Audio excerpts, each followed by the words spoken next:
शंकर के दोस्तों, मैं आज फिर आप लोगों के सामने भगवान शिव से जुड़ी कुछ रोचक कथाएं लेकर आया हूं। जैसा कि आप सभी लोग 12 ज्योतिर्लिंग के बारे में जानते हैं, इन्हीं में से पहले ज्योतिर्लिंग की कथा आप लोगों के सामने लाया हूं। तो चलिए बढ़ते हैं कथा की ओर।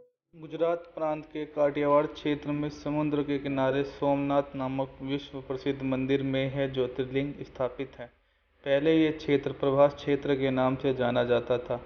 यहीं भगवान श्री कृष्ण ने जरा नामक व्याध के बाण को निर्मित बनाकर अपनी लीला का विवरण किया था। यहाँ के ज्योतिर्लिंग की कथा का पुराणों में इस प्रकार से वर्णन है।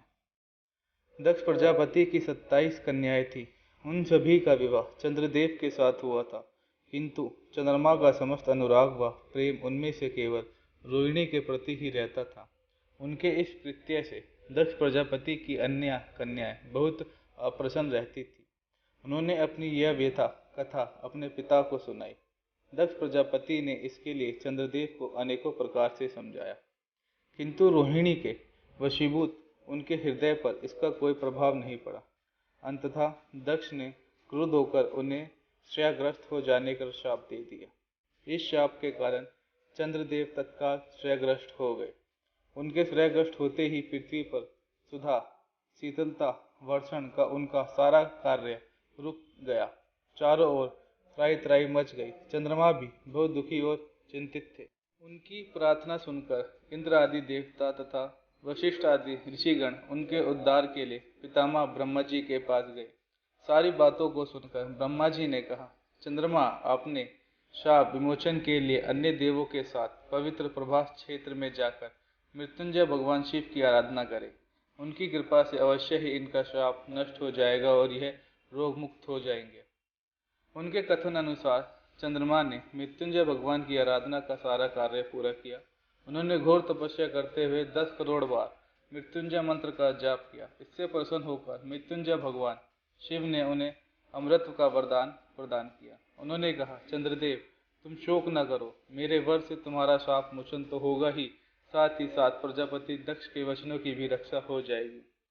कृष्ण पक्ष में प्रतिदिन तुम्हारी एक एक कला क्षीण होगी, किंतु पूर्ण शुक्ल पक्ष में उसी क्रम से तुम्हारी एक एक कला बढ़ जाया करेगी। इस प्रकार प्रत्येक पूर्णिमा को तुम्हें पूर्ण चंद्रमा प्राप्त हो रहेगा। चंद्रमा को मिलने वाले इस वरदान से सारे लोगों के प्राणी प्रसन्न हो उठे।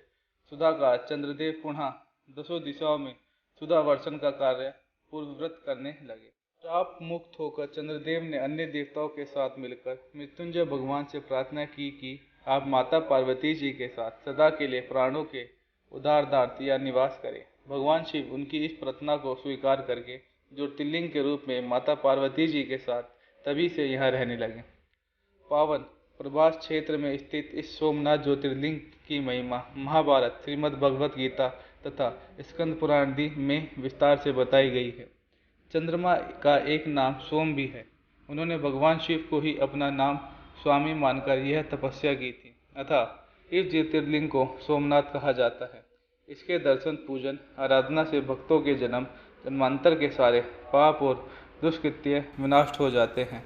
वह भगवान शिव और माता पार्वती की अक्षय कृपा का पात्र बन जाते हैं। मोक्ष का मार्ग उनके लिए सहज ही सुलभ हो जाता है। उनके लौकिक परलौकिक सारे कृत्य स्वयं सफल हो जाते हैं। भारतीय उपमहाद्वीप के पश्चिम में अरब सागर के तट पर स्थित आदि ज्योतिर्लिंग श्री सोमनाथ महादेव मंदिर की छटा ही निराली है। यह तीर्थ स्थान देश के प्राचीनतम तीर्थ स्थानों में से एक है और इसका उल्लेख स्कंद पुराण, श्रीमद् भगवत गीता, शिव पुराण आदि प्राचीन ग्रंथों में भी है। वहीं ऋग्वेद में भी सोमेश्वर महादेव की महिमा का उल्लेख है। यह लिंग शिव के 12 ज्योतिर्लिंगों में से पहला ज्योतिर्लिंग माना जाता है। ऐतिहासिक सूत्रों के अनुसार आक्रमणकारियों ने इस मंदिर पर 6 बार आक्रमण किए। इसके बाद भी इस मंदिर का वर्तमान अस्तित्व इसके पूर्ण निर्माण के प्रयास और सांप्रदायिक सद्भावना का ही परिचायक है। 7वीं बार मंदिर कैलाश महामेरु प्रसाद शौली में बनवाया गया था। इसके निर्माण कार्य में सरदार वल्लभ भाई पटेल भी जुड़े रह चुके हैं। यह मंदिर गर्भगृह, सभा मंडप और नित्य मंडप 3 प्रकार भागों में विभाजित है। इसका 150 फुट ऊंचा शिखर है। इसके शिखर पर स्थित कलश का भार 10 टन है और इसकी ध्वज 27 फुट ऊंची है। इसके आबादी समुद्र मार्ग सिस्टम के विषय में ऐसा माना जाता है कि यह समुद्री मार्ग परोक्ष रूप से दक्षिणी ध्रुव में समाप्त होता है। यह हमारे प्राचीन ज्ञान व सूझबूझ का अद्भुत साक्ष्य माना जाता है। इस मंदिर का पूर्ण निर्माण महारानी अहिल्याबाई ने करवाया था। आशा करता हूँ यह वीडियो आप लोगों को पसंद आई होगी, तो प्लीज़ मेरे चैनल को लाइक करें, सब्सक्राइब करें और साथ में लगे बेल आइकन को प्रेस करें, जिससे सारी जानकारी आपको तुरंत मिल सके। दोबारा मुलाकात होगी आप लोगों से भगवान शिव की और कथाओं के साथ, और नीचे जाकर कमेंट बॉक्स में बताएं कि आपको यह वीडियो कैसी लगी। जय शंकर की।